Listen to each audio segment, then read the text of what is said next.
Entriamo nel vivo. Abbiamo questa sera l'onore di avere tra di noi Stevie Kim che pronuncerà il Commencement Speech per gli studenti che conseguono il Master. Stevie Kim nasce in Corea, cresce negli Stati Uniti. Oggi vive in Italia, a Verona, con un marito e 2 figlie. Ha conseguito un Bachelor of Science alla New York University Leona Stern School of Business, un MBA all'Università Commerciale Luigi Bocconi e infine nel 2008 consegue una specializzazione alla Wharton School dell'Università della Pennsylvania e un'ulteriore specializzazione post-laurea in Wealth Management. Come Managing Director di Vinitaly International, Stevie Kim ha ideato e ora coordina una serie di nuove iniziative sotto l'ombrello di Vinitaly, tra cui Opera Wine, Vinitaly International Academy, Vinitaly Wine Club, Vino, A-Check Wine, Hire Me Vinitaly, Wine to Wine, Vinitaly and the City, 5-Star Wines and Wine Without Walls. Questi ultimi sono 2 nuovi premi enologici, di cui uno ideato appositamente per i vini naturali. A capo del braccio strategico internazionale di Vinitaly, Stevie è impegnata ad utilizzare i canali innovativi per comunicare e celebrare il vino italiano all'estero, con un'enfasi creativa sui social media, sempre con un occhio di attenzione per aiutare i produttori italiani a vendere di più di una semplice bottiglia di vino. È spesso accusata di essere una pusher del vino italiano all'estero. Viaggia spesso in giro per il mondo per diffondere il Vangelo del Made in Italy, con particolare attenzione agli Stati Uniti, alla Russia e soprattutto alla Cina. Diamo un caloroso benvenuto a Stevie Kim. Grazie.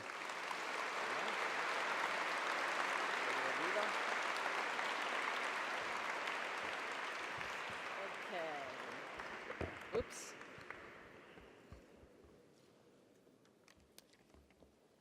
Ok, here we go. Allora, io parlerò in italiano, perciò buonasera innanzitutto. E, ho postato il mio script in italiano sul mio Twitter, che è Stevie Kim 222. If I can have the first slide. Ok, quindi potete scaricarlo per gli italiani.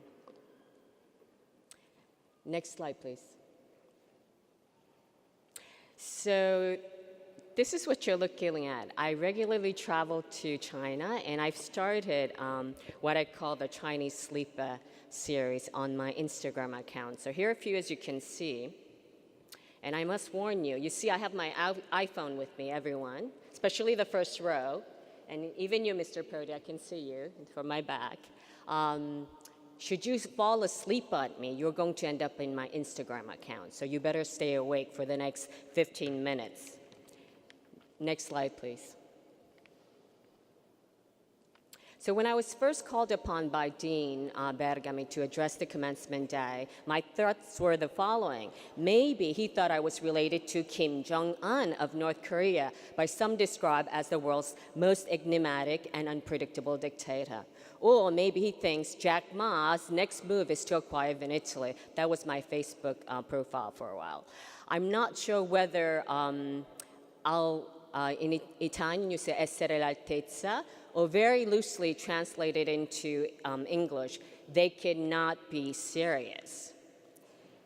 So then I tried to recall my own graduation ceremony was like, and I recalled, and I would like, this is my most important slide, so I would like everyone to pay attention.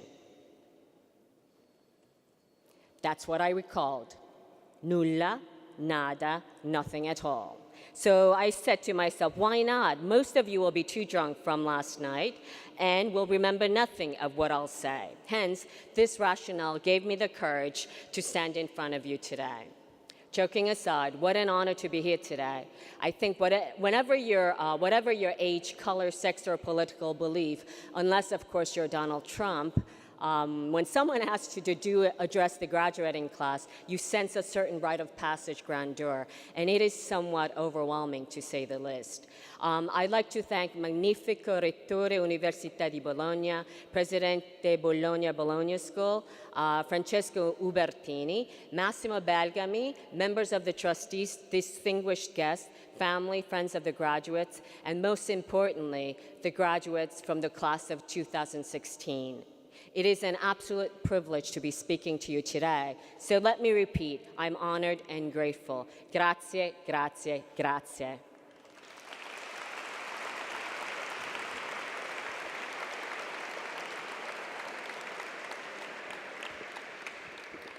I'd written 3 different versions of this commencement address. In the end, I listened to my new intern, a new neo-graduate from BBS, and asked him what he expected from me. And he replied, just be yourself.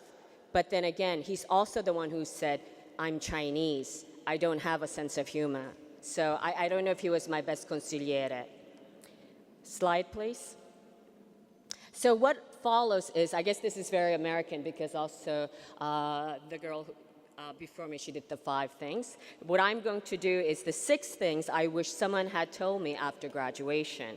I'd originally wanted to call this Zen and the Art of Life after graduation, but not everything I've listed are Zen-esque. So here we go. Are you ready? Are you ready? Oh, come on. Are you ready? Yeah. All right. Okay. Number 1. Can I have the number 1? Embrace diversity. Most importantly, diversity of others, their ideas and experiences. Be authentic, be yourself. Let's defy Brexit tendency. I was born in Korea, raised in America, and have now lived in Italy for the great portion of my adult life. It may sound cliche, but some have described me as having the physical attributes of an Asian and thinking like a New Yorker, but possessing an Italian heart. In the beginning, having a Korean-American woman representing Italian wine was a bit controversial in the Italian wine community.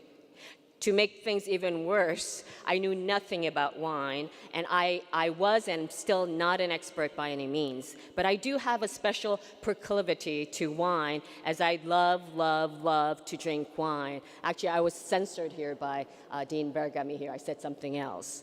Paradoxically, the fact that I knew nothing about wine helped me to translate the complexities of Italian wine to make it accessible to the rest of the world. My motto is still today, if I can understand it, so will the others.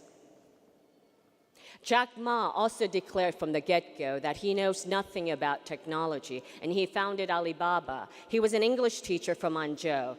You cannot be jack of all trades. No pun intended. But in this case, he did become a master of one, an e-commerce empire with the largest IPO in history. Mine was a very traditional Korean family and instilled the values of family, education above all. You did not dare to think about not pursuing a higher education. The only discussion was which college you would attend. I still cannot understand how I was able to graduate, as I had a semi-full-time job with the very first low-cost airline carrier in the 80s, when I think most of you weren't even born yet. And the only reason I joined was to get free flights. I risked flunking out of college because all of my absences. The only savior was that I had a decent memory, albeit no longer. Maybe because in college, I was mostly interested in parties and boys. I was not the best student, but do I have any regrets about this? As I became old, I realized that I traded in my education hours for my work and life experiences outside of the classroom. As I became even older, I realized that regret is possibly the one thing that we fear the most. And when we look back, what we fear the most could be not having lived a life to the fullest extent possible, even at the risk of failing some classes. Number 2, it's okay not to be an expert. Don't run away from your weaknesses and unpleasant situations. Turn them into your opportunities to invent yourself. Take charge of your career. I understand there are executive master graduate students sitting here today, so I'm assuming you already have jobs. Some new graduates may have jobs lined up or might still be job hunting. Whatever your case may be, your first job will not be your last, and most of you may not get the dream job straight out of school. I came to Italy 28 years ago. I know I look great for my age, right? Okay. I can see some of you are doing the math now. Well, how old was she when she moved to Italy? Well, I'll let you figure that one out for yourself. I came to Italy because, yes, I wanted to have an extended holiday. In America, at least back in those days, a new hire in most companies was allowed a mere 2 weeks of holidays, and that certainly was not a sexy proposition for me. I had the romantic idea of going sailing for 2 months in Greece with a bunch of professional sailing teams. Despite my full disclosure of knowing little to nothing about sailing, I was recruited to become part of the crew, and off I went to Greece. I used Verona as my base. I had some friends from Verona, and this is still my home today. After meeting my first and still only husband, I wanted to qualify that because that is no small miracle in itself. I went for a master's program just like you and sought the big job, which I never got. I came from consulting and had some solid work experience, but back then, a recently married woman with childbearing traits did not sit very well with many prospective employers in Italy. My Italian wasn't so hot either. Actually, it isn't so great now. After several rounds of interviews with a top consulting firm, I decided to bow out of the Italian job market. Instead, I started my first company in Italy. I realized I had to take command of my own life and not be dictated by circumstances. It wasn't immediate. I had my moments of self-pity and despondency, but I was able to set up a small publishing house to support what I believed to be important and completely unknown at the time: highly specialized self-help books in the realm of eating disorders and obesity. As a couple with my husband, we've opted to stay in Italy because at the time, my husband had spearheaded the first inpatient treatment for eating disorders in Italy, and I made the supreme sacrifice to stay here instead of moving to the States. Not because I was a woman, but because I truly believed in what he was doing, and I wanted to support his activity by creating a publishing house and later developed the first master's program in cognitive behavioral therapy dedicated to doctors. And I mean medical doctor, because I know all of you are doctors here today. So it's been successful, and my husband is now a world-renowned guru thanks to my efforts. So let's fast forward 15 years, and after 2 children, and unfortunately the death of my best friend, and squillions of working together with the husband, in a way, it was kind of to salvage my marriage. I made the decision to pursue another career. I investigated the idea of launching a wine investment fund in 2007 and reached out to Vinitaly to plan a launch party.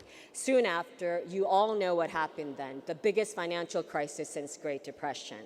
This terrible situation turned into now my current job, where I lead an organization in the name of Italian wine. In some, terrible situations are just an unfortunate series of events, unless you can turn them into an opportunity. Number 3, don't get fixated with job titles, especially in the beginning.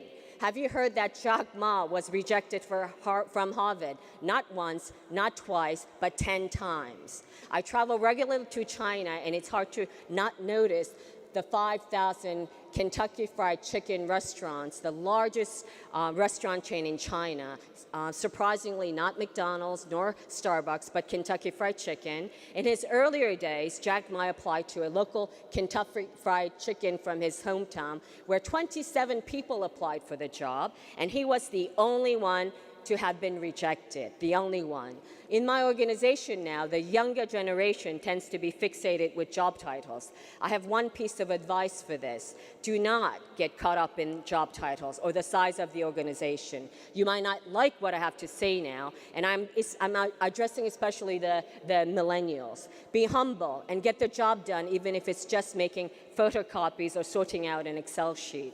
I'm old school, and I fully believe everyone has to pay their dues. Do good work, even if you think you're overqualified. Use your first job or internship as boot camp for your future jobs. Always be respectful and generous to your colleagues and your clients. If your older colleague is somewhat social media challenged, give him a hand. A bit of reverse mentoring also is good here. And remember that every single person you work with in your new position, from the receptionist to the CEO, can teach you something valuable, and each of them can be a friend or a mentor in your next career. And keep in touch with your classmates. One may become the next Jack or Steve Jobs. Next slide, please. If you think school is over, you couldn't be more wrong. Whether it's your next job interview or business plan, your studies have only begun. Prepare for everything you do. And whenever you can, KISS, KISS. What does that stand for? Keep it simple, stupid. Often education is equated with classic classroom learnings. I know most of you today are ready to conquer the world after graduation, but the education will never stop and must never stop. Education is a learning process of both knowledge and wisdom, which are two different things. Knowledge is the accumulation of information, but wisdom is the particular knowledge gained by having different experiences in life. Education is important in the accumulation of both knowledge and wisdom. When I was asked to speak here today, one of the first things I did was to re-listen to Steve Jobs' address at Stanford University, which many consider the gold standard of commencement speeches. How many of you have ever listened to Jobs' speech at Stanford? Many of you may already know that he actually dropped out of college. So basically, what I'm telling you is that you've wasted your time finishing your degree here at BBS. And your parents have wasted a lot of money. Okay, that was a joke, Max. Sorry about that. Okay.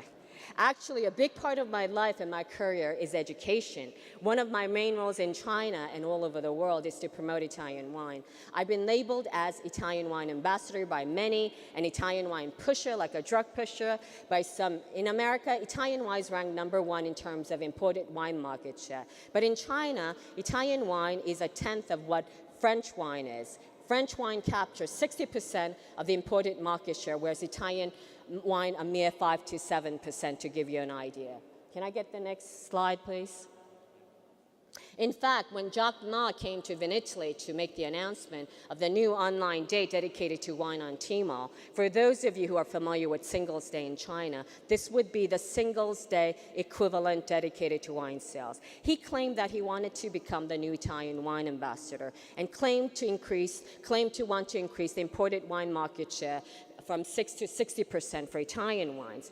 Clearly, this may take some time to achieve. I believe there is hope, however. The Chinese have recently started producing Chinese wines.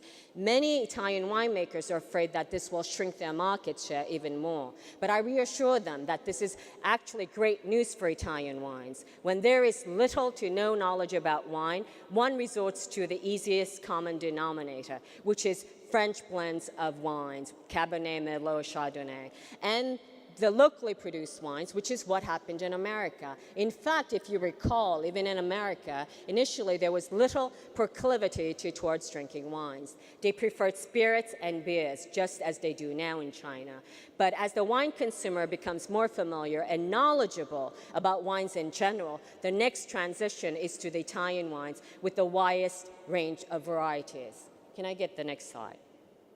So this is actually the ceiling of the Italian Wine Pavilion at the Expo 2015 in Milan. I don't know how many of you have been to the Expo. I love this picture because it exemplifies the world of Italian wine. Did you know that Italy grows roughly 550? That's 550 different native grape varieties, more than all the native grapes of France, Greece, and Spain put together. So you can imagine when I asked the painter to paint all the native grapes of Italy, he basically sent me to hell, let's just say.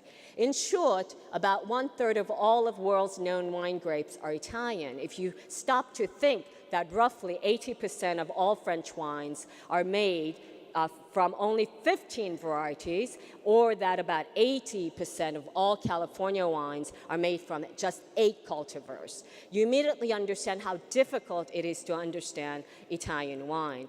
Things get worse by the plethora of different Italian appellations, many of which are obscure even to Italians. This is the reason why I founded Vinitaly International Academy, recruiting the key influential leaders in the wine world to certify them to become our Italian wine ambassadors, and in their turn spread the gospel with a methodical brainwashing educational scheme. Some have accused me of creating a cult, but at least in my mind there is a method to my madness. 5. What does it mean to be digital today? What about digital etiquette? Richard Foster from Yale claims that average lifespan of an S&P company dropped from 67 years in 1920s to 15 years nowadays, and predicts that as much as 75% of the S&P 500 will be gone and substituted by new ones by 2027. I'm not certain how much we can contribute to digital transformation of the companies as a significant differential. But it is important that the leaders of each and every company address how to map out the digital challenges ahead. Paradoxically, the biggest digital challenge is not technology, in my opinion, but strategy, or rather the lack thereof, from the leaders of the company. I currently work in an industry of digital conservatives, and I truly believe that some of these companies will become extinct like the dinosaurs unless they become less risk-aversive in adopting digital innovations. I saw that much of your program this weekend is based on digital world, so I won't dwell on this. But I'd like to say a word about social media. The first thing your employer will likely do is go on LinkedIn and other social media platforms to check your profile.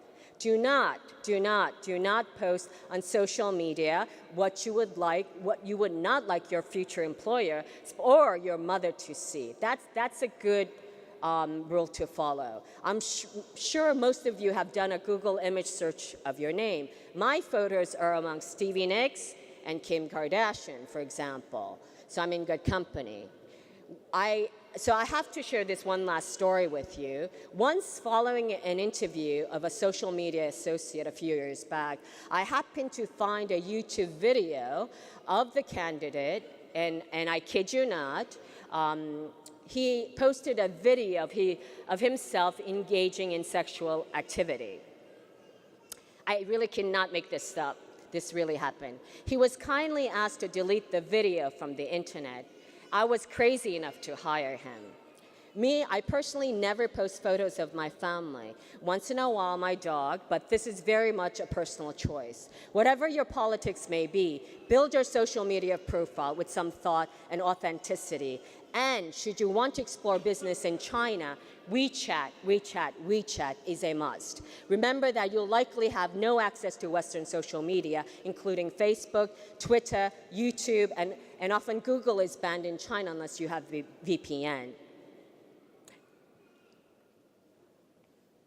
And when you're in a meeting, this is kind of serious too, at a restaurant, even at a job interview, please limit your use of smartphones and listen to others while they talk. Look them in the eyes. It's a simple and decent way to show respect. What do you see here on this slide? There are two sides to this, and I'll let you decide which side is not okay. My last slide. And lastly, meditate, run, or try Zen for a size. There are numerous benefits to doing physical activity, but for me, it's an essential part of my mental stableness. I highly recommend it. Thank you, and congratulations to the class of 2016.